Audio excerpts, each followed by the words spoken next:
So, the Russians.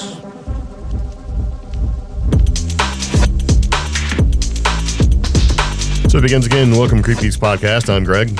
I'm Omi. This is Season 10, Episode 357. Chuck Norris, Patterson Gimlin Bigfoot film is a hoax again. Ohio Bigfoot and Meteor Sightings flap, and missing conspiracy. Yeah.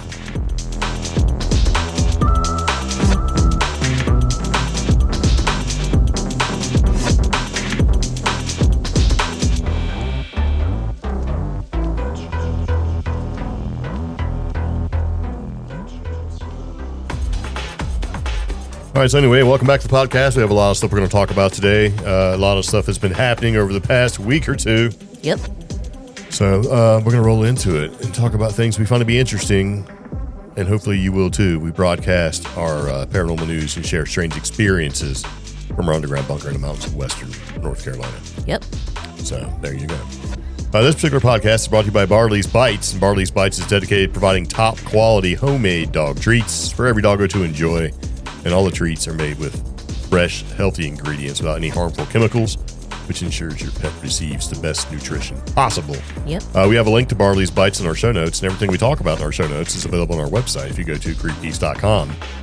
And you can find not only Barley's Bites links there, you can also find all the links to all the stuff that we're going to chat about. And a special discount code. And a special discount code for Barley's Bites if you use the discount code CreepGeeks. No, they have to go to their website to find it. Okay, if you go to their website and enter CreepGeeks. No. Then Okay. All right. Oh, well. Well, now I'm like, do we start over or do we just roll with it? We just roll through it. This is an organic podcast done by two highly untrained professionals. Thanks. Thank you for listening to our wildly unsuccessful podcast. So we do have some stuff we're going to talk about today, and we do have, I have absconded with a couple clips from Larry Beans Baxter, a Sasquatch in Alaska, give his opinions, and he says it was cool. So we won't have no content cops getting us. It's pretty nice. So let's kind of roll into it. Yeah. Are you ready? Mm-hmm. Let's go. Okay. All right, I just had to turn the volume down. So, okay. Out of nowhere, Chuck Norris decided he was done. That's a rough way to put it. It's Chuck Norris. I'm pretty sure he had some kind of choice in the matter. It's just like, bye. I don't know if he did all that. You made... what? Bye. That's not how Chuck... All right, I think we need to talk. No. For the podcast. Next time you do that, it's going to be like... That's the censor button. Go ahead and say something. Go ahead. Mm-mm. One more time. Go ahead. No. All right. Chuck Norris passed away. I'm not exactly sure. I think it was kind of a surprise. I don't really... This has been a couple days now, but has there been anything new? Because I haven't seen really anything new. And I wasn't expecting it, so it's kind of like sad, so I haven't really investigated it too much. You know what I mean? It's kind of like, oh, no. Yeah. So maybe don't want to just be disappointed. But when I read it, the AP thing came across that you sent me. It said it was a medical emergency. Yeah, he was hospitalized shortly before he passed away, according to his family. Allegedly, I guess he had been doing some Instagram posts, and the next thing we know, he's in the hospital. Yeah. Chuck. Yeah. Yeah, Chuck had a resurgence, which was pretty good with the memes and everything. And I always thought that was pretty funny. You know, some of the stuff, the Chuck Norrisisms.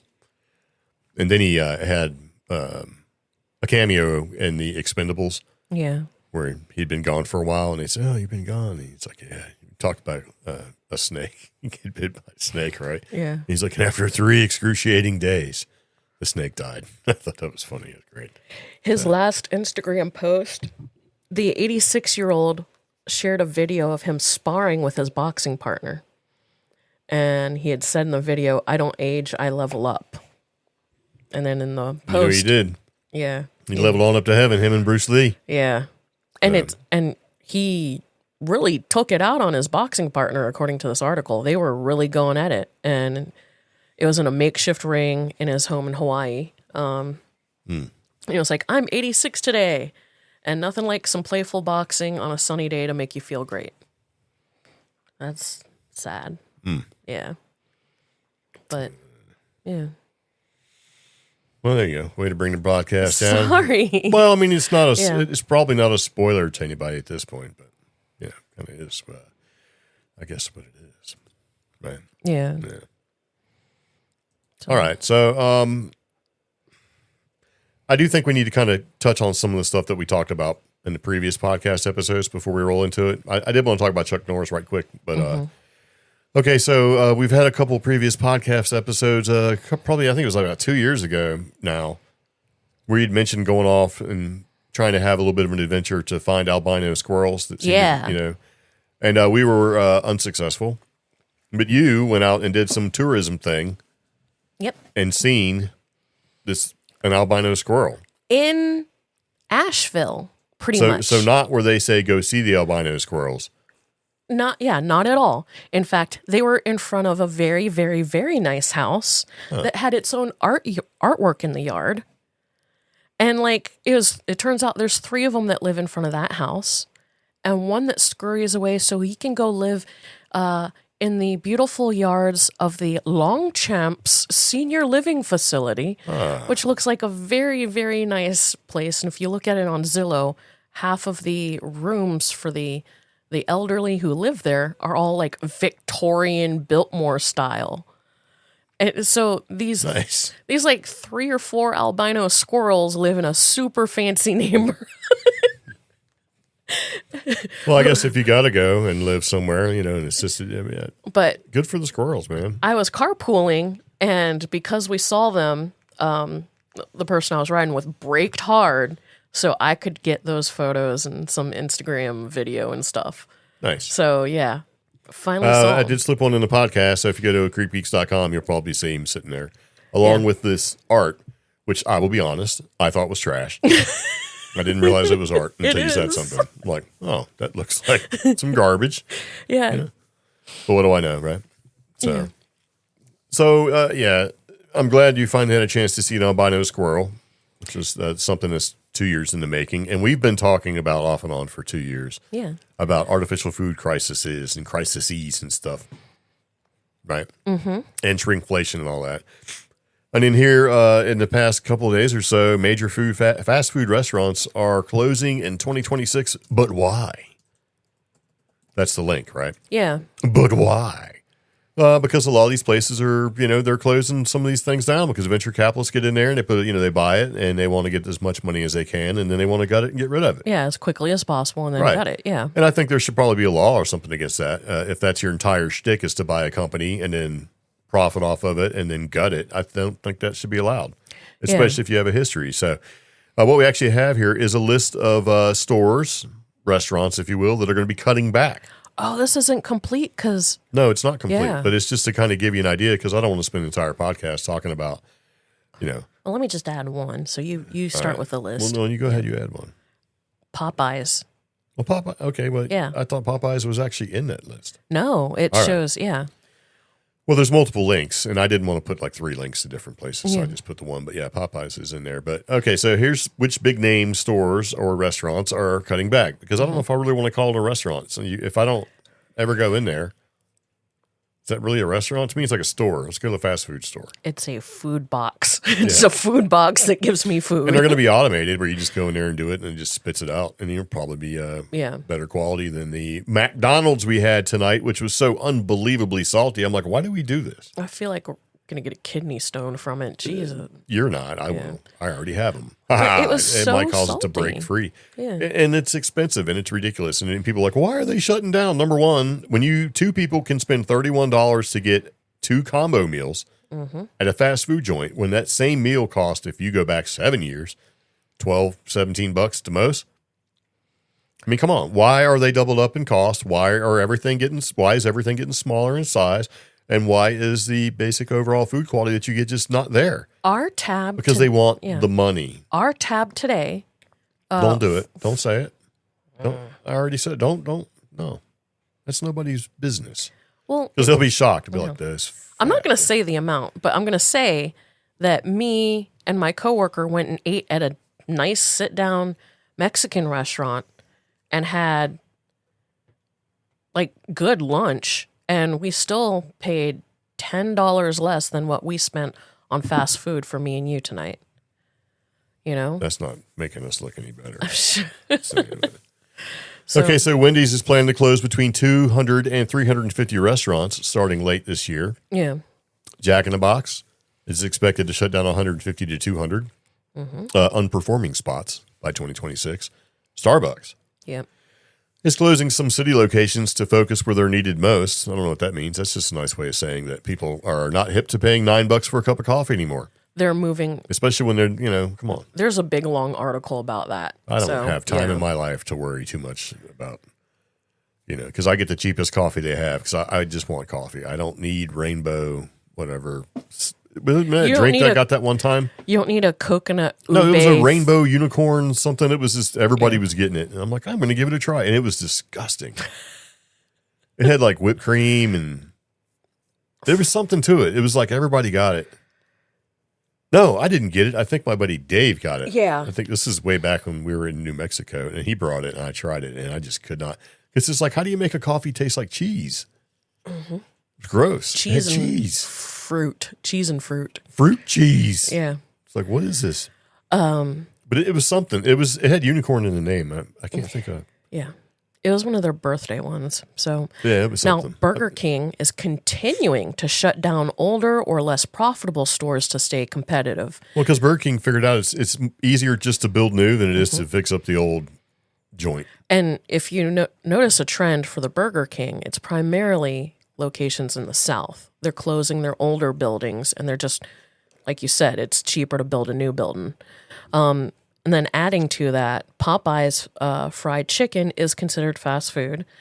They are closing at least one location in every North Carolina city, is like the last report I read. So like, yeah. And then Starbucks, if you look at the locations they're closing, it's when there's too many Starbucks in one area. They're finding a way to close the one that has higher crime than the others, or whichever stores have the most complaints. So, yeah. Now, where we live, we just got an actual Starbucks, and it's doing okay. So, but again, it's by the time I get done ordering my coffee, it's an $11 coffee. You get out right now. You get out. So, yeah. How much was that? $11. No. Yeah. But I think, they're trying to say that it's economic pressure on the fast food industry. No, here's what they say. Key cost challenges include labor costs, food inflation, rent, utilities, right? So for labor costs, higher wages and staffing shortages. Aren't these cats getting $18 an hour? In many locations, like the one that's not on this list, Hardee's, the Hardee's that's right off the interstate near where I have my board meetings and monthly meetings, it's an automated, like, drive-through voice.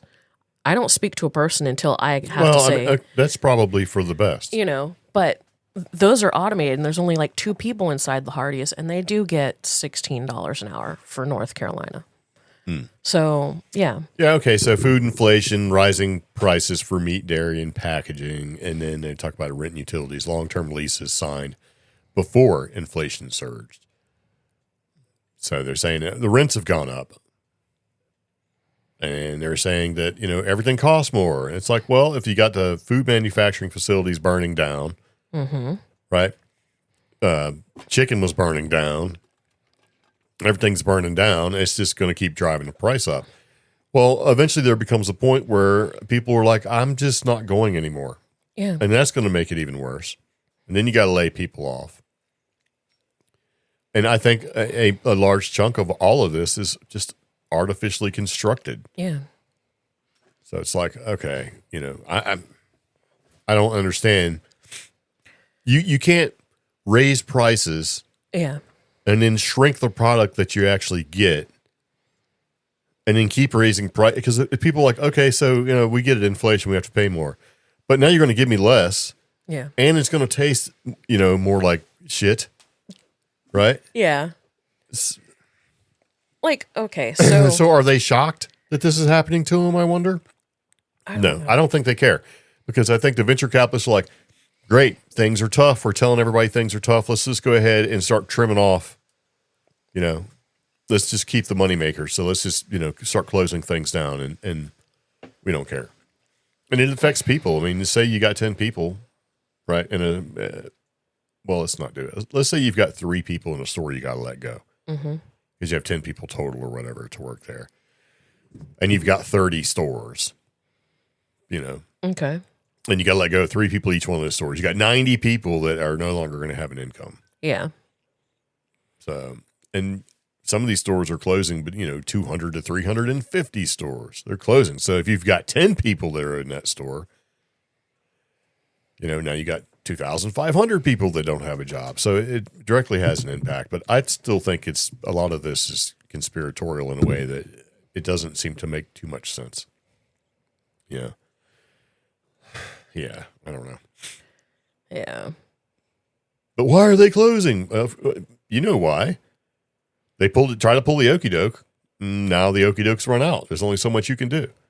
Like, now's the time to buckle down and maybe change your menu or whatever and say, hey, gone are these little weak, skinny, garbage burgers. Let's do like Hardee's did way back in the day. Here's a burger as big as your head. Or like for $9. Instead of like, here's a regular sized Big Mac that you got 5 years ago, back to the original size or whatever, for $9. Or like Arby's, who really hasn't changed their menu at all. And then everybody was super surprised that Arby's could afford to buy out Buffalo Wild Wings. Like, where did Arby's get the money? They got the money from being quiet, serving their little roast beef and their curly fries. I think it's venture capitalists and the mob with those guys, because they own everything. They own Burger King. Yeah. If you look into the conglomerate that basically owns Arby's and these other fast food places and see what stores they own a lot. It's crazy. They're TPG and 3G Capital are some of the owners of Burger King. So, but yeah, I think it's partially consumer, not consumer distrust, but overall consumer disappointment. You still have people in like metropolitan areas or like my nephew who really enjoy eating from very specific fast food restaurants, and that will continue to fund those. But when you have things like DoorDash and instant delivery and all these other things, and the food quality continues to decline, you're just like, I'm not going to spend the gas money. I'm not going to spend the DoorDash money to support this business if it continues to just disappoint me. Well, they're going off of with COVID, everything was okay. It's okay to, accept crappy customer service and crappy product because of COVID. But that made it okay. We're not there anymore. And hopefully people will start getting mad and be like, I'm not going. And then maybe some of these companies will be like, maybe we should stop trying to screw everybody. If you want me to pay like $3 for some cookies, and you look in there and it's like there's more packaging than cookie. Yeah. And you're like, I know in my soul. Because back in the 70s, man, granted I was smaller because I was a child, but things were bigger. It seemed like, you could trust the weights of products and stuff. There's people now that are like going off into stores like, say, Walmart. Yeah. And grabbing a hunk of ham that says this ham weighs 4 pounds. And he's like, I know this doesn't weigh 4 pounds. Yeah. Sticks it on a scale, right? Reads the 4 pound sticker and the cost and weighs it. And it weighs 2.78 pounds. So this dude's lost 1.5 pounds of ham, paying for 4 something pounds, but only getting less than 3 something pounds. And it happens a lot. Walmart says, oh, well, they come priced already. It's like, it's still your responsibility, bro. A good example would be... My example was just fine. Okay. Well, one of the ones that wasn't on that list is Subway. Because it's Subway's trash. And I'll tell you why. Their bread isn't even bread. It's a confectionery, like a cake. Yes. So it gets taxed different.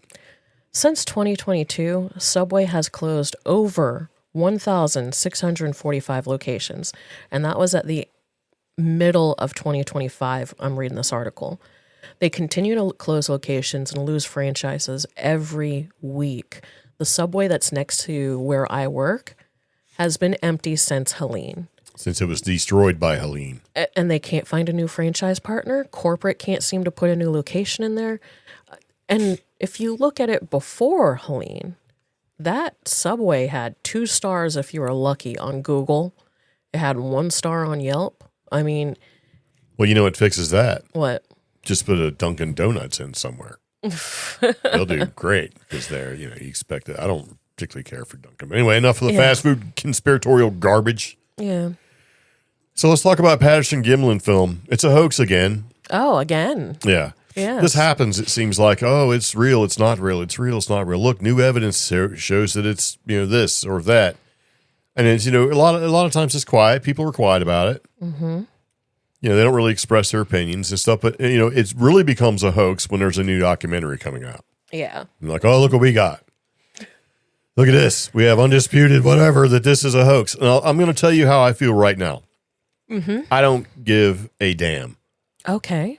And when I say that is, do I believe it's real or not real? When I watch that film, I don't get that feeling, oh, this is fake or AI. I'm like, I don't know, man. Yeah. Now, you can say, oh, it's a hoax. No, it's not going to change my opinion of it. To me, as I was born in 1970, and that movie or that film, that clip or whatever, had already been out for like 6 years, not very long. Mm-hmm. And I remember seeing it on In Search Of, Leonard Nimoy and all that. Yeah. So it's kind of scary, right? It made me feel weird when I watched it. I'm like, what is that? Yeah. Like, and so granted, in the 70s, people were probably less intelligent than they are now. But there has been plenty enough time passed and sci-fi and special effects and all that, where if it was really that much of a concern, it's this fakes or hoax or whatever it is, somebody could have made a suit better. Because I go back to everybody's like, oh, it's a guy in a suit. And then you take it to the people at the time and say, hey, could you make this? And they're like, no. And then here it is, 60 years later, people still say no. Yeah. To give you an idea, Star Wars came out in 77. I seen that, and I wasn't blown away by the special effects, but they were cool, right? Sound was better. Sound was great because THX sound and all that stuff. Yeah. And then Aliens came out, or Alien came out. In space, no one can hear you scream. And the special effects on that were pretty good. And then let's get into like Harry and the Hendersons. I mean, if I seen that, and you want to make him scary or whatever, that's a pretty good looking suit, but it doesn't look natural. Yeah. It doesn't give me the uncanny valley sort of feeling that you get from stuff where you're like, something's just off. The only things that... So if it's proven to be a hoax, it's still not going to change the way I feel about it. Yeah. And when I watch this documentary, because I haven't seen it because it was supposed to be out at South by Southwest and all that, I'm probably going to continue to have the same feeling. Because I'm going to immediately look at the people who are making the film. Because there's a problem with paranormal stuff, right? Yeah. Encrypted stuff. And UFO stuff. A lot of times you watch a documentary and you get the feeling, oh, it's the person making the documentary who's basically trying to further themselves instead of the subject matter. And I haven't seen it, so I can't say whoever's doing it is doing exactly that. But we've watched a couple documentaries where it's like, you're 10 minutes in and we're still talking about the guy who made the film. Yeah. Not the subject matter, not the content. Just because in film school they taught you that the most important thing about a documentary is your own perspective doesn't mean we need to focus on you. And that's why they keep you in film school. So you keep paying some idiot to tell you that. Yes. Because that's what a lot of these documentaries lately have been, is like about someone's specific perspective and objective in creating the And that film. works if you're Spielberg, man. Yeah. You say Steven Spielberg film, don't say what it is. You're going to go see it. Yeah. Random dude makes Bigfoot film. Your subject matter is what has to bring people in, the subject itself, and then you try to put into it. But like I said, I haven't seen it, so I don't know if that's what's happening here. But I've seen enough of these. It's like, oh, here we go. And see, we live in a world now where we're inundated by influencers and personalities. A documentary that appeals to me is one that shows me the old school stuff, like facts and research and proof or evidence of, not somebody's journey as they learned about something. Yeah. I don't need to see you standing there with the, he's like, is this guy a film director, a short order chef, Or what? Got all the prison tattoos, looking like Johnny Depp out in the desert with feathers hanging off a bracelet.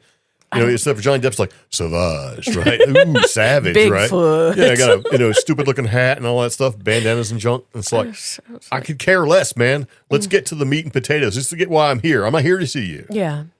Now, with me, I've always been torn about the Patterson Gimlin film because the one thing that got me at the time is the level of animal fluidity. You know, the movement and locomotion of it just seemed a little too natural. I mean, it seemed to the point where either that person would have had to been training in a suit for months, or genuinely from their perspective, they caught what they caught on film. Yeah. And there have been attempts, because you and I were talking about it, to try to recreate it. And one of them was that show in the early 2000s with the Ben guy who was like former FBI.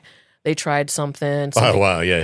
His name went right out of my head. But, we have a picture of him and Pepper hanging out together. Yeah. But like they even, like it was one of those shows, and I'm not sure if it was his or the In Search of the Destination Truth guys with Josh Gates. One of them hired like an ultra runner and like a costume guy. They did go all out, and they still could not capture certain levels of fluidity, because one of them, it wasn't even Patterson Gimlin. They were trying to remake like one of the Utah evidences or something, right? And even in those circumstances where they had a larger budget, more significant budget, more resources to have like an ultra runner, nobody's been able to recreate it. So is this just, a descendant or a relative trying to get 15 minutes of fame, or like, I don't know.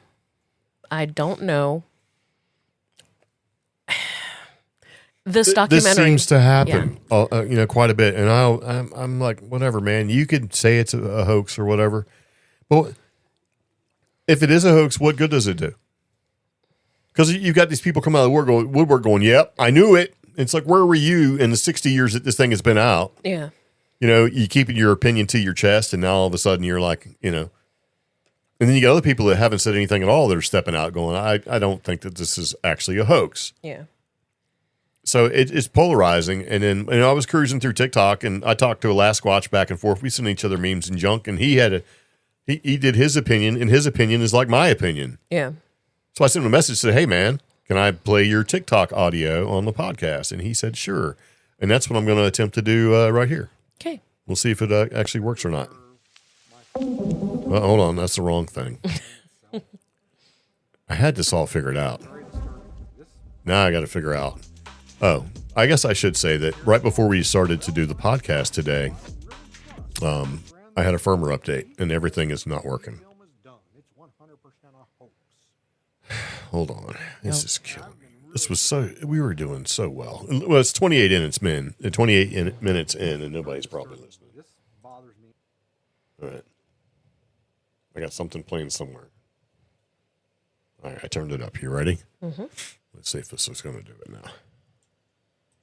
A lot. Reserve my final judgment until I actually see the film itself. This is so... and this is very disturbing to me. This bothers me a lot.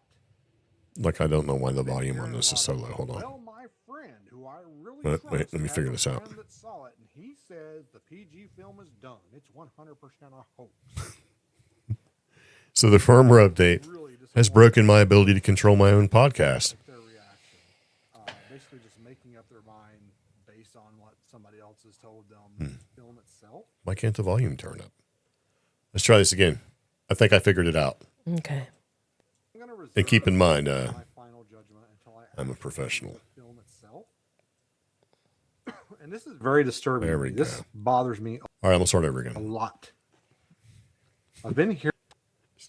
The last squad's probably like, why did I say the idiots could use this? It's terrible. All right, here we go. I'm going to reserve my final judgment until I actually see the film itself. And this is very disturbing to me. This bothers me a lot. I've been hearing a lot of, well, my friend, who I really trust, has a friend that saw it, and he says the PG film is done. It's 100% a hoax.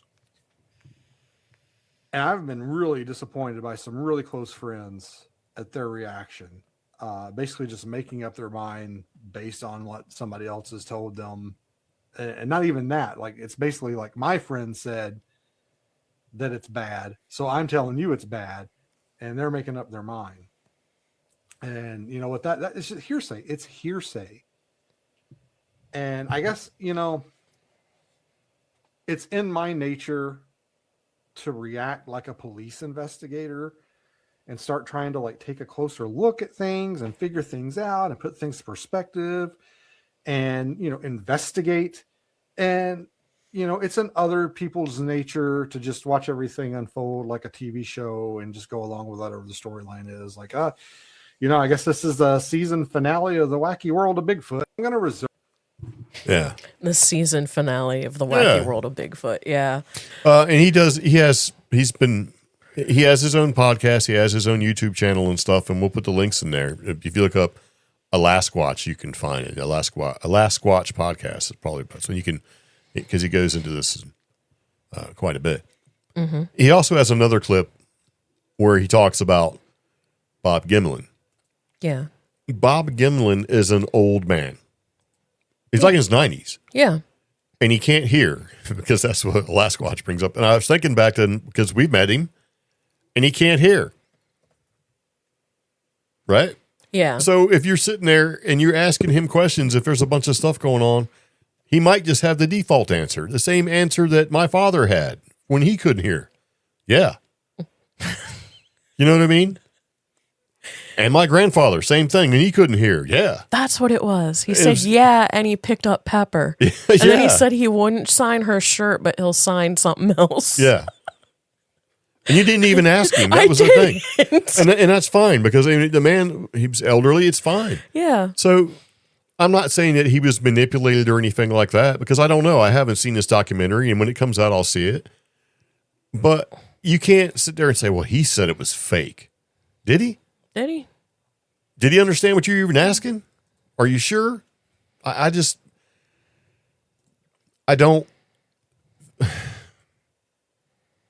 know. Sometimes you get a feeling about some things and you're like, all right, this is going to be one of those things. Yeah. And I kind of get that feeling. Like, okay, this is kind of going to be one of those things where it's like, that's interesting. And you may sway some people, but you're probably not going to sway the rest of everybody else who's just like, yeah, I don't know. Because this thing has been analyzed to death. You can pick what hill you want to fight this battle on, no problem.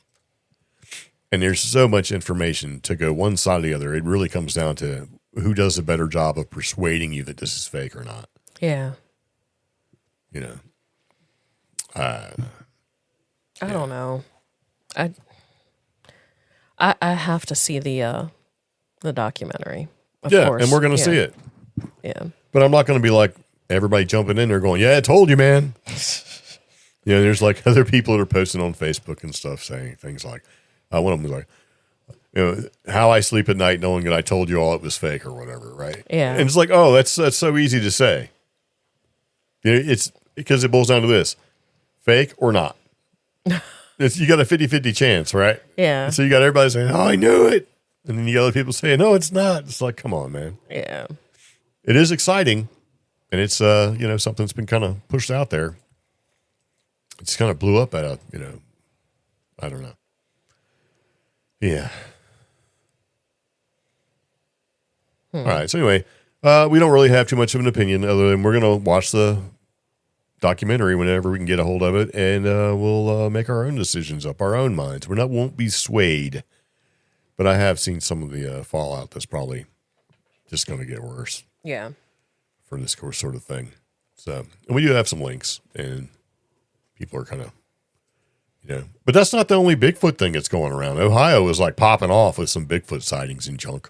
I had people asking me at the conference I went to for my opinion on that stuff.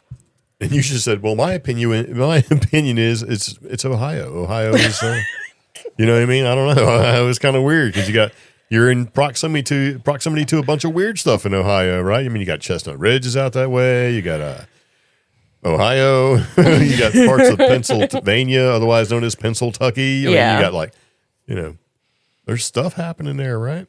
There is. And then let's just throw in some West Virginia while you're at it. So you got like Chestnut Ridge, you've got Kecksburg, you've got all of that, Point Pleasant. You got a lot of stuff up there. Yeah, I mean, you could make a career if you wanted to out of highlighting the weird stuff just in those particular areas. But this whole Bigfoot flap thing, the sightings that started happening, I'm like, whoa. And so I started kind of like just, their sightings are being reported. I'm like, that's pretty interesting. And I was thinking, I was like, man, this sounds familiar. And I couldn't figure out why it sounded familiar. And so I'll tell you why it sounds familiar, because I found somebody who basically said some stuff like, that's exactly why I remember this, because it was something that we had talked about in our podcast a little while ago. Yeah. But we're not good enough to articulate in a way that sounds pretty good. But I'm going to basically try this again. I'm going to try to play a clip, right, where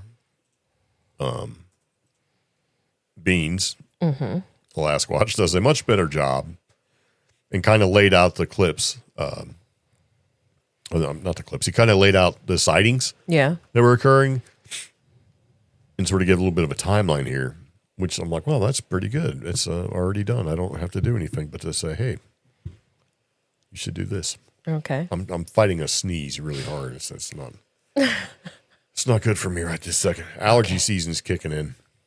But nobody really cares. I'm just stalling. Where is it? Did you kill my links? I didn't do anything. Are you taking my links away? I opened this and noticed a distinct lack of links. Okay. Our PSA included the following sightings. I'll run through them real quick. On March 6th at 12:23 p.m. in, I believe it's Mantua, a 9-foot brown male was spotted. Bigfoot.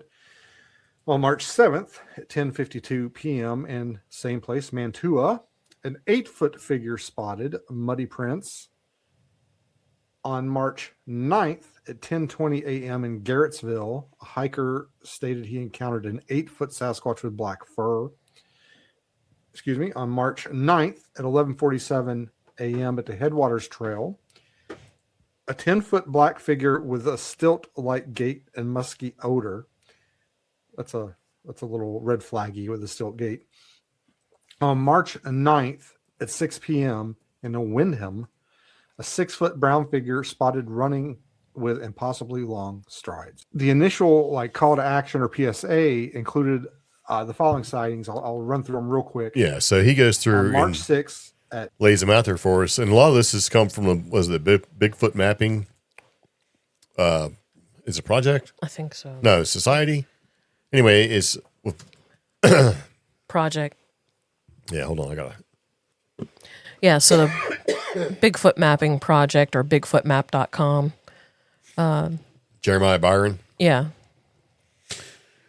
He's been doing a really good job sort of coalescing all that stuff together, right? Mm-hmm. And as I started to look more and more into TikTok and started looking at links and stuff, because I'm like, this sounds really familiar. I came across this clip, if I can find it, because for some reason, there it is, from Ronnie LeBlanc. Mm-hmm. And he was out there doing the Bigfoot stuff.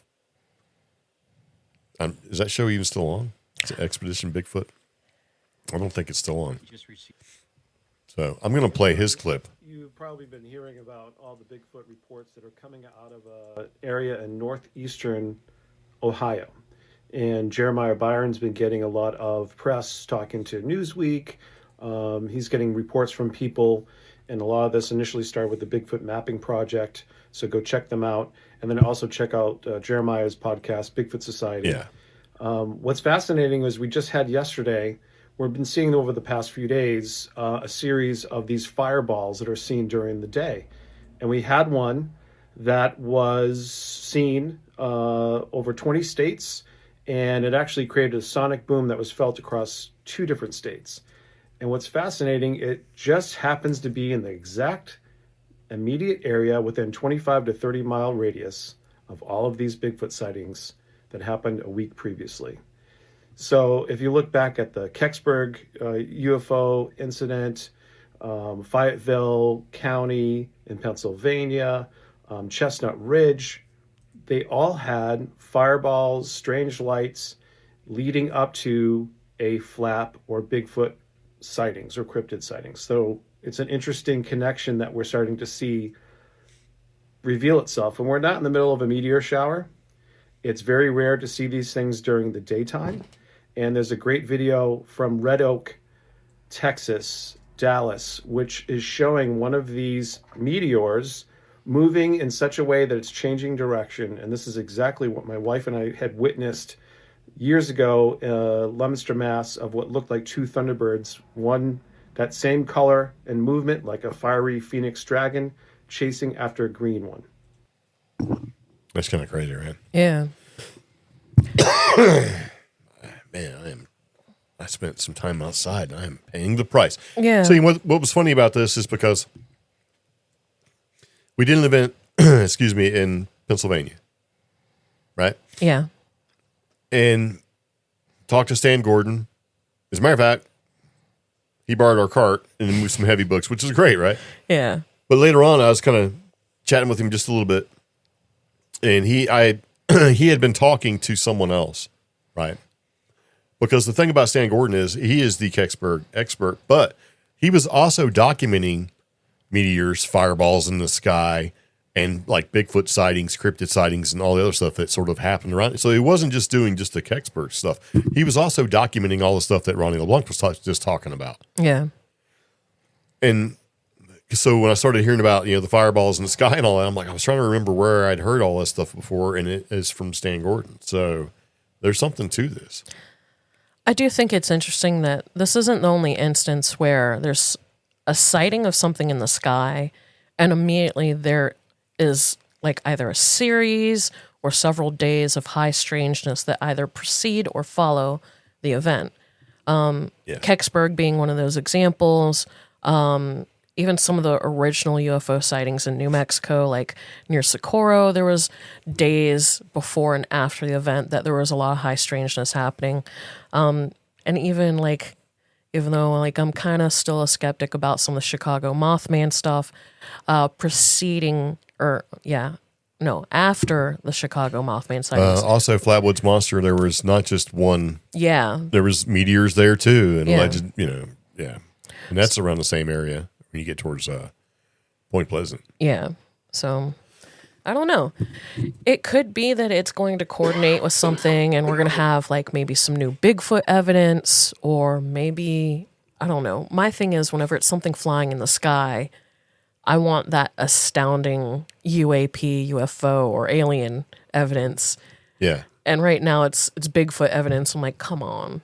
Not that it's, yeah. Well, it's the correlation, I think, is pretty cool.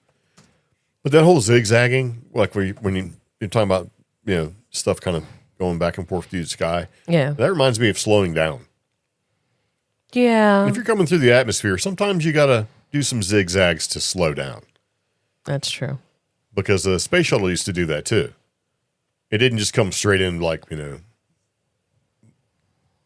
I was trying to think of a song that everybody would know. It'd be really cool, but I'm too old, I guess. But the space shuttle did long, sort of left and right, just, because you're breaking the speed, right? Mm-hmm.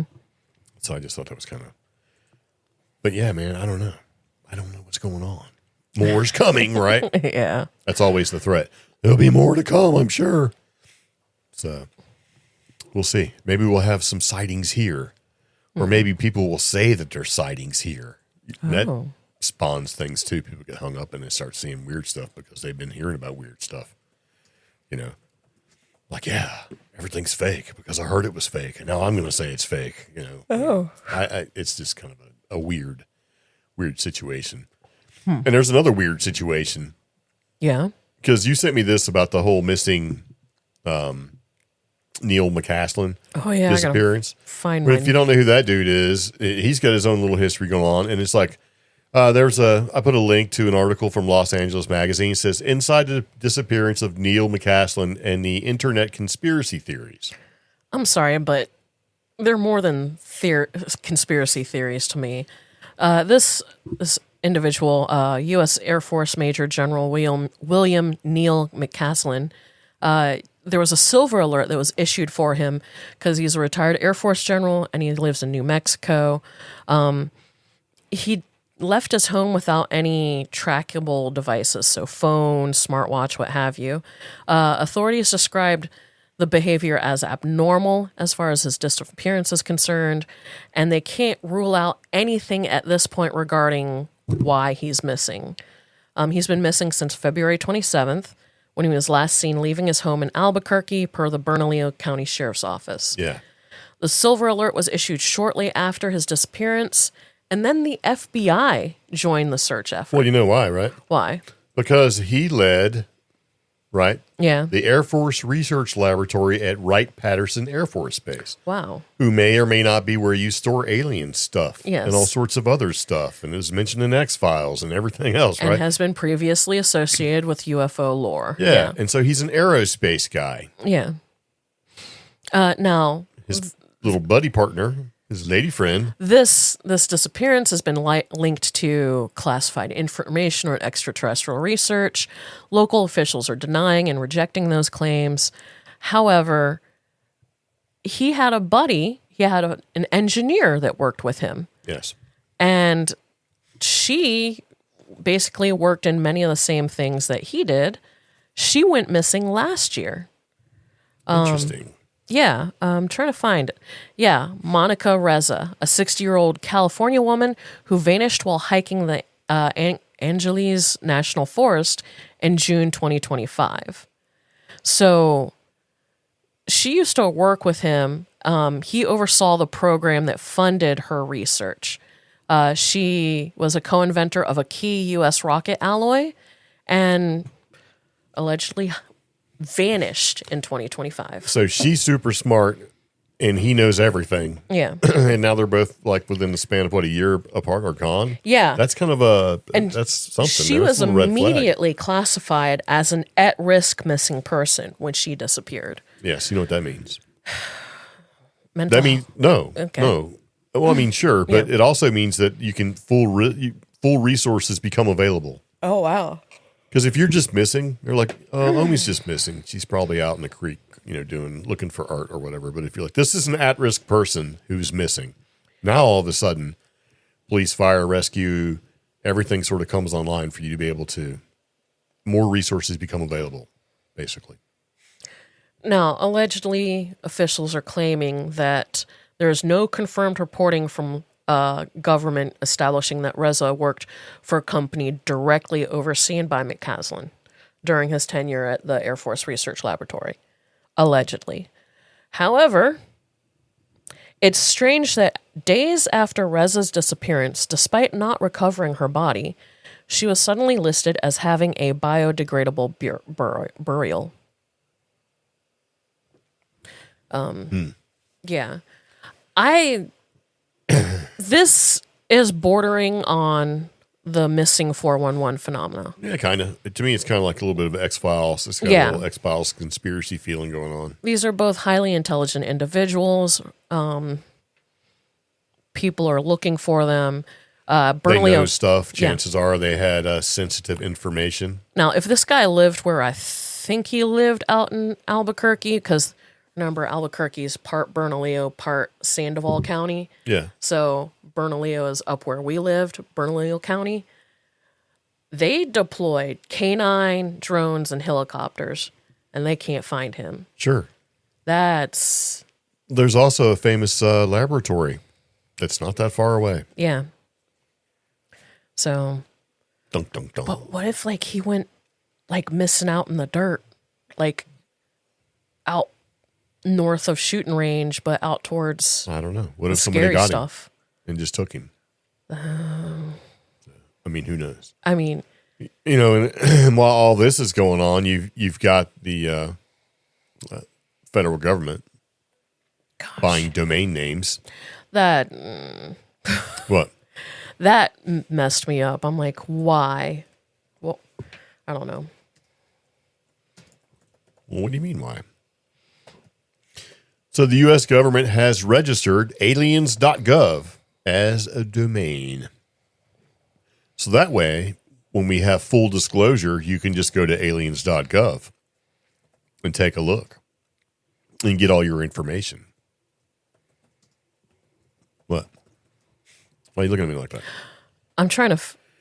I mean, good for them being proactive, but it just seemed kind of weird, right? But at the same time, nobody really talks about, you've got a Navy scientist who was buying, or who actually not buy, but filled in patents for alternative propulsions and stuff. And some of those alternative propulsions look like it could be some of the stuff that's in some of these drones today. Isn't that weird? Yeah. Nobody cared about that. And what did we say? Eventually, these drones or whatever are going to come out. Whatever craft you want to call them or classify them as, is going to come out, and they're going to be utilizing this fantastical technology. Well, the company that makes this fantastical technology is going to need to capitalize on it, right? Mm-hmm. And so you better go file your patents while you can. And I think it's kind of funny that the U.S. Navy has a patent filed on it. So if there's money to be had, here's what's going to happen there, right? Yeah. At least that keeps it in the hands of whatever. And we got some, world activities going on where we're seeing all sorts of crazy things happening. Like laser beams from frickin' space shooting stuff out of the sky. Laser beams from the ground shooting stuff out of the sky. Right? You got technology just knocking out 100 people, like sound waves, all this weird sort of sci-fi stuff, all of which has been rumors. Yeah. For many years ago, like rumors of stuff. I mean, some of it going back to the Reagan era where it's like rods from God and Star Wars and all this other crazy stuff. And some of it's just happen to be being utilized right now. Isn't that nuts? Kind of crazy, right? Yes. And even some of the hypersonic weapons that are all of a sudden showing up. And you got ships with laser beams on them, and you got being able to knock stuff out of the sky.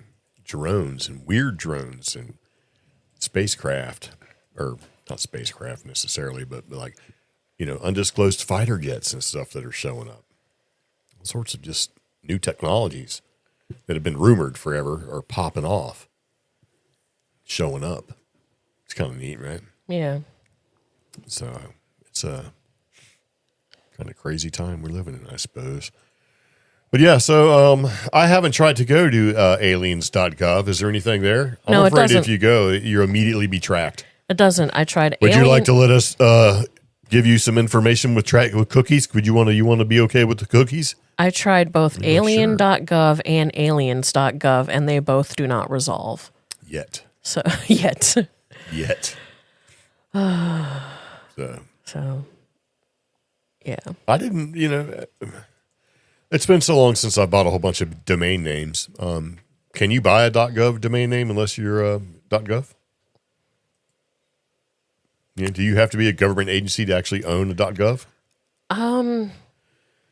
Because I know I can buy a domain. I don't have to be a TV station to own .tv. Way back in the olden days, they were real serious about that. Yeah. I don't know. So, I would think that somebody would have bought that like eons ago. If that was even if you could buy it, somebody would have immediately bought it. Like imagine the movie Aliens, but that movie kind of came out before the internet was doing a thing. But it was super popular and super cool like it is now. www. I could see the government buying domain names for different things. Like rods from God, that probably would not go the way you think it would go. Being in one of those inappropriate domain registry sites. I'm sorry. I'm trying to figure out where this guy disappeared to. He's gone. He could be in the woods. Who knows? He could be out in the dirt. Who knows? He could have been taken. Who knows? I went to the Bernalillo County Sheriff's Office updated post. Hackman died out there. Well, the problem is they're saying the addresses that they've given, unfortunately, it could be an Albuquerque address. It could also be a Tierra's address, but it could be a Rio Rancho address because it's Quill Run Court Northeast. I'm going Rio Rancho. But here's the thing. If it's Quill Run Court Northeast Albuquerque, he is at the foot of the Sandias. Yeah. And they did find a a sweatshirt, a hoodie, just like the one he was wearing on camera, approximately 1.25 miles east of the residence, which puts him at the beginning of the Pinot Trailhead at the bottom of the Sandia Mountains. Yeah. On one of the old trails that leads to an underground mine and alleged missiles inside the Sandias. Interesting. Also leads to unmelted snow. You can fall off those things and disappear. So, I mean, okay, so if you've never been to New Mexico is wonderful and all. There's places that you can just kind of go walk, and it's all, nature. And a lot of it is where you can just step off the trail and die, and nobody finds you for 12 years. Yeah. I mean, like literally. You have a whole family that went to White Sands, and almost the whole family died, and they were just off the trail. Dad died, mom died. The kid stayed put, right? Because parents, I think it was his dad, gave him all the water and said, stay. And then he died, and they weren't. There was another couple that died. They just turned off the road and went to on a side road that was hard to access. The first year. And they were like right off the road, and they died. They were in their van. It's like I carried 40 gallons of water when we went anywhere, just in case. The first year we moved here, I actually went 2 miles east of, if this guy lives in Albuquerque, 2 miles east into the Sandia Mountains so that me and the dogs could see our first glacier. And that thing had nothing but crevices and places you could fall. Crevasses. Yeah, it's in the... Yeah, you got to be, it's kind of, people don't think so, but it can be kind of dangerous there. Gosh. So. Yeah. Or it's all related. Something's going on. Little Wright-Patterson Air Force Base, the secret's getting out. Yeah. So maybe they're both on Mars working with the new project. I mean, what kind of scientific nerd makes new rocket alloy? A smart one. You know what I mean? Mm-hmm. So it makes her more valuable. And in the government, somebody's getting ahead of things. We need to just go ahead and get this domain name right now, aliens.gov or alien.gov. We're going to need it. Things are getting hard to hide, hard to hold on to. Secrets are coming out. Just wait. I'm already getting mad because I'm trying to be a Google detective on this, and I just dropped my little Google map guy down on something, and New Mexico Tourism Department has put labels over some of the stuff I'm trying to look at, and I'm like, yeah. So you put a Florida man, Albuquerque woman, or North Carolina nerd, whatever, a dummy from North. So it's a guessing game. Yeah. We talked about it last podcast. I didn't do it very well. So you should do it. Okay. Man pulled over by state troopers after multiple calls about missiles in his truck. Interesting. Yes. What am I supposed to guess? Yes. Well, it could be any of them. I'm going to go and say Florida. You're absolutely right. Where at in Florida? Down by the military base? Tampa. Close enough. Yeah. Troopers pulled the truck over on Service Route 39 near Plant City and nicknamed the driver Rocket Man.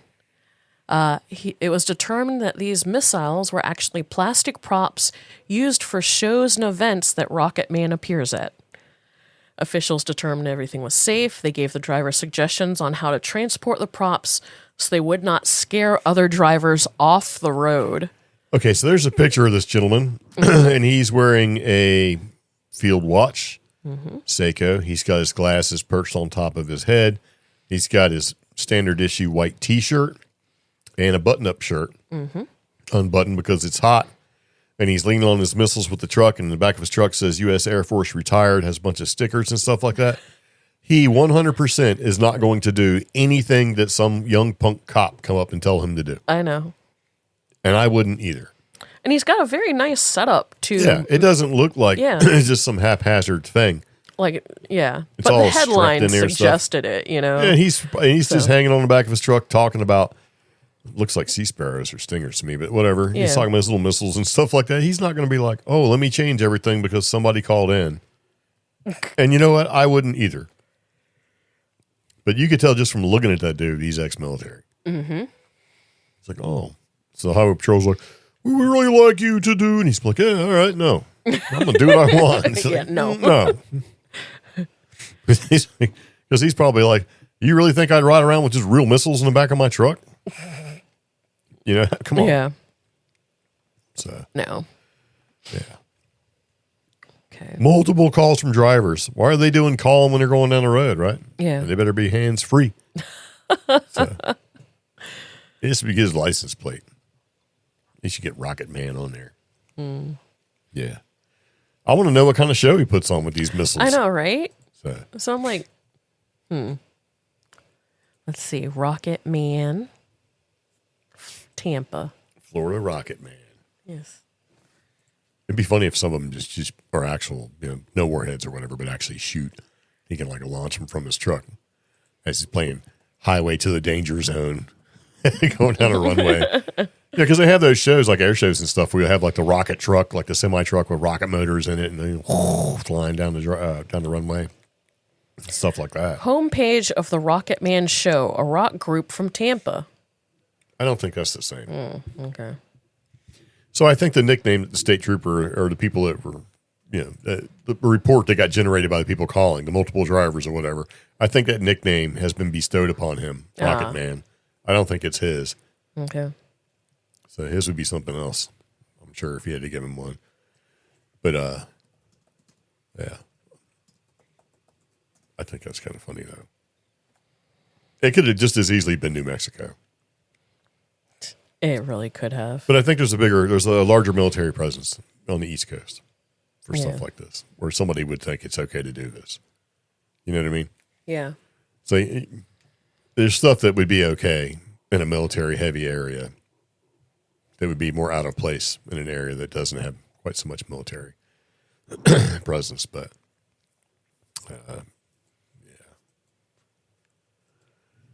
yeah. Pretty sad. I'm reading some of the headlines on the side because we do include all the links of everything we talk about. But, fentanyl found inside Barbies sold at discount store. Oh, God. Oh, yeah, I saw that. It's terrible, man. No, you did not send it to me. It's in the side of the links for the link that you sent for the Rocket Man. That's right. Of their most read news stories. So I have another Facebook group called "This is the most ominous thing I've seen in at least 6 or 7 minutes." And I just share the worst headlines I come across to that group. And I believe the Barbie one is in that group. So, well, this was probably in the same vein of the group you're in. Airbnb guest faces charges after allegedly damaging rentals with bodily fluids. Oh, yeah, I saw that one. Posting videos online. Yeah. That's just gross. I don't have time for that. Yeah. Yeah. Yeah.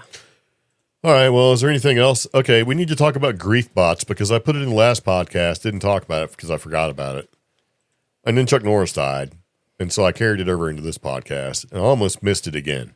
Okay. But we've kind of talked about this, I think it was 3 or 4 podcast episodes ago, and we were like, oh, that's just kind of, Yeah. And what it is grief bots, the rise of afterlife companions. Okay. And this article is from Coast to Coast. And it's a little less weird, I think, than the other article I tried to share with you.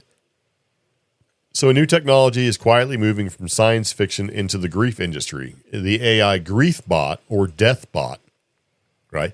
Mm-hmm. These systems use a person's digital footprints like text messages, voice notes, video, social media stuff to create simulations to let people converse with the deceased. So in many ways, grief bots are a high-tech evolution of the seance, where mediums claim to summon voices from whatever. So for many grieving people, to draw to this, to using a grief bot is there, right? I mean, in painful days after loss, a grief bot may feel like a lifeline, one last opportunity to hear a familiar voice, ask lingering questions, or to avoid the emptiness of the silence. So proponents frame this as a comfort technology, suggesting that it eased the hardest moments of mourning. But there's kind of some ethical questions, though. Talking with an AI version of a loved one, Does that actually help people heal, or does it risk trapping them in an endless cycle of unresolved farewells? Huh. And some psychologists caution that keeping up the illusion of the presence of that person your loved one, right, could disrupt the natural process of coming to terms with loss. I can see that being valid. I do too. Yeah. You kind of got to let it go, and so it won't be so painful. Yeah. So consent adds another layer. Like, the person that's passed away can't approve of how their words, likeness, or personality is repurposed. And a grief bot may feel less like a memorial and more like a digital ventriloquist act. So, and it's going to be shaped by, of course, corporate incentives such as, memories, and there's going to be, I'm sure they'll find a way to monetize that kind of thing, right? Yeah. So, yeah, I don't know.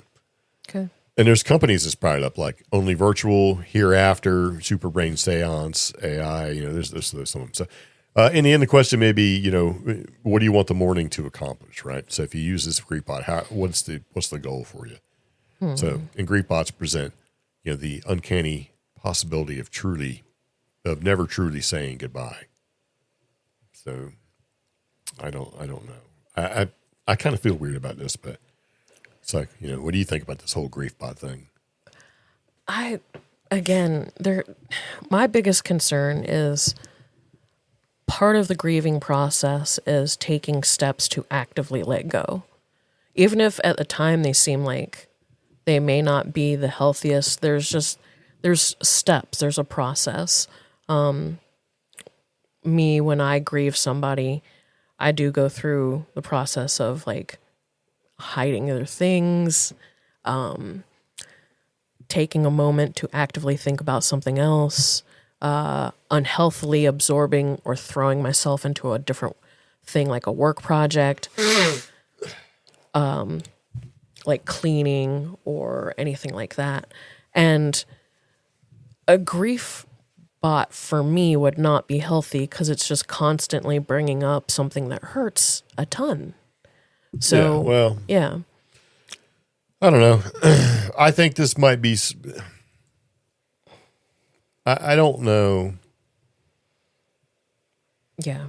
I just feel weird about it. Like, cause I guess it would really depend on how it's being presented. Yeah. If you go into a funeral home and this is something that they offer, where it might be, hey, we kind of put this together and maybe you can have, your loved one, so at least people can, Yeah. interact with them, maybe say goodbye or whatever. Right. And then sort of end it. Yeah. When all that's done. I think that might be something to be kind of okay. Because we've seen movies and TV shows and things where, I can't think of what movie we were watching. This was a long time ago, but where they walked up to a tombstone. Maybe it was Firefly. Maybe it was Serenity. Anyway, you walked up to the tombstone and her likeness popped up. It was like a little hologram deal. Yeah.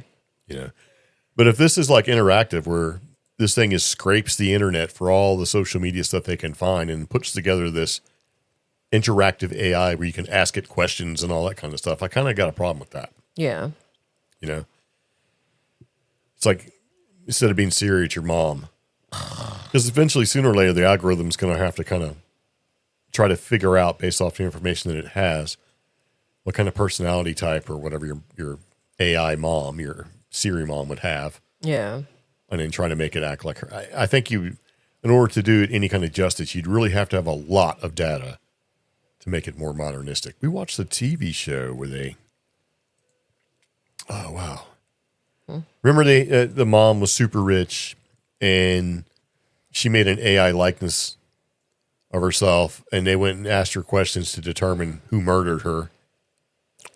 What was that?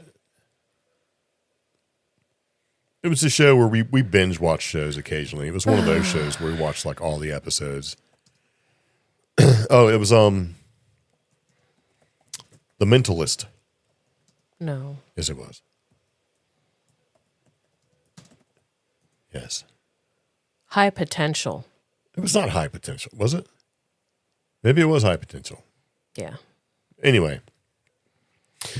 Yeah, I don't know. I don't know how I feel about that. But this is going to happen. Regardless, it's already happening. It's going to be, I think, the more accepting people become of AI, the more this is not going to be a problem. People are just going to take it and run with it. You know, and you'll have people that'll utilize it, and you'll have people that'll step away. And maybe they'll be able to take this AI, if it becomes an interactive thing on both sides, where the AI can go, hey, I think you're spending too much time with all of this. We need you to step away, and then turn itself off or whatever. Yeah. Because I wouldn't be surprised to see the AI component being built into all video games and things like that, like for gambling and stuff like that, where it's like, hey, we've noticed that you've been spending too much time here, so we're going to sort of back out of things. You know, step out of your experience and step it down until it goes away, right? That'd be a responsible thing. Yeah. Hey, you're holding on too much. We need you to, you know, step away. That's only going to happen if somebody sues the crap out of whoever develops this sort of thing. You know, so you can put on like blinders or whatever, just like kids and screen time, right? Yeah. You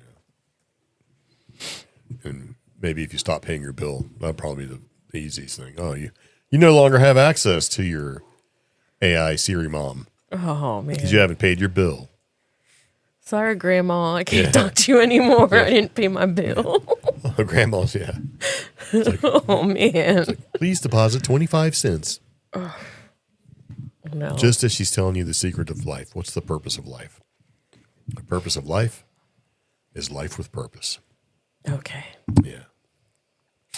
Okay, so anyway, I think at this point we're probably just about done. All right. What do you think? Talking about stuff. Let's see if we can find something. Yeah, is that it? All my stuff's messed up. I don't know what's playing. Can't find it. Everything's quiet. There we go. It's being weird. So, all right. So anyway, we do appreciate you taking time to listen to the podcast. This has been CreepGeeks Podcast. We're looking at season 10, episode 357. And we kind of chatted a little bit about Chuck Norris, Patterson Gimlin, the Ohio Bigfoot Meteor Sightings flap with Beans from Alaskawatch, Larry Baxter, and you know, stuff like that. Some grief bots finally. So Chuck Norris. There you go. If you have any questions, comments, concerns, let us know. But yeah, see you later. Take it easy. Bicycle. Bye.